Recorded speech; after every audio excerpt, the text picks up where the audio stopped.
So this is the day. Jürgen wanna exchange his game collection for experiences.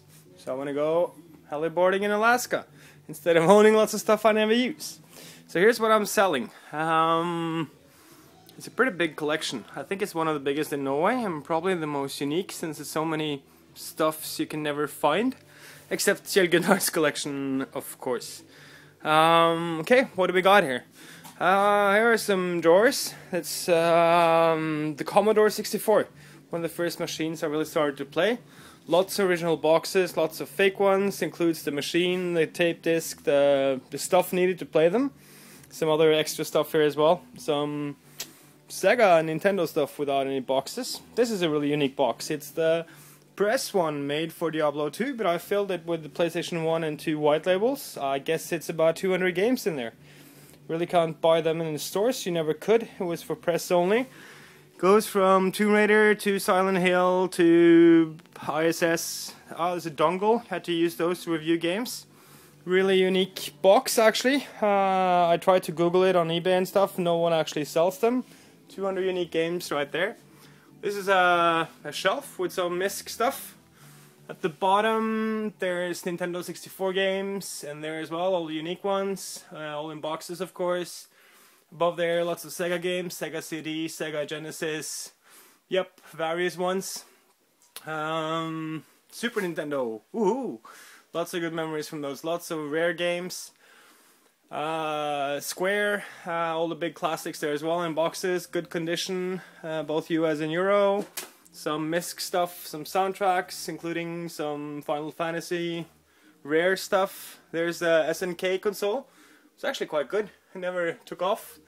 Lots of Game Boy games, about 80, 90, maybe 100. The Jaguar, the flawed Jaguar system, including 11 games. Here's the GameCube games. See my garden in the back there. There's the Nintendo games, the 8-bit ones. There's all the big classics, I mean you know them. And also in boxes, Link and Russian Attack and Snake's Revenge. Here's the Dreamcast games. There's a whole pile of them. All the original ones, and here are all the white label ones. They are really hard to find. You can't buy them online, and I have tons of them. All the big ones, Shenmue and all the other ones. That's pretty cool and unique. PlayStation 2. Xbox One, sold a lot of these before Christmas, so I kept the best. This is the Lynx console, probably never heard of it almost. And a lot of games for them, a lot of them unopened actually. Bought this on a surplus warehouse. This is the PSP and the games from. There's no console inside that box, it blew up. PlayStation 1, Atari 2600. Atari 7800 and 2600, tons of them still in plastic, bought surplus again. Really rare. Over here, Halo 3 special edition, some extra paraphernalia, lots of posters from the 90s and the 2000s, lots of Funcom posters as well, lots of them signed.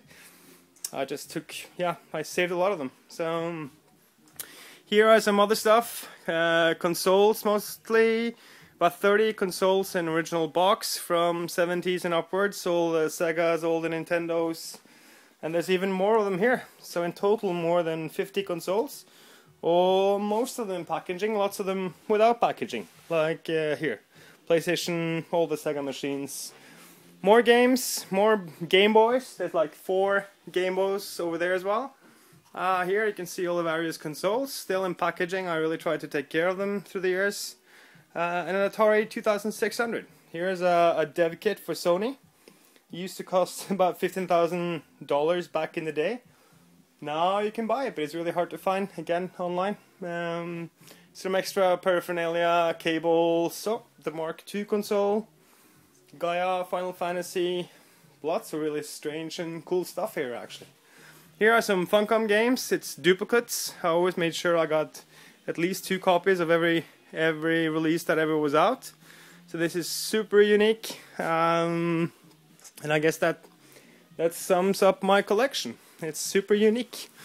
Some more Nintendo stuff, PlayStation 2, small stuff, some buttons and badges and games without covers, the Game & Watch. I think that was my almost first console.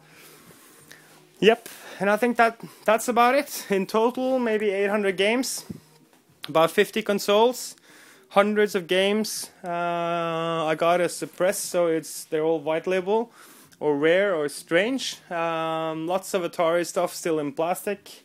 Lots of consoles. If you want to ever consider starting collecting games, this takes you from the 70s to today, more or less. Okay, that's it. The betting starts at 50,000 Norwegian kroner. Good luck.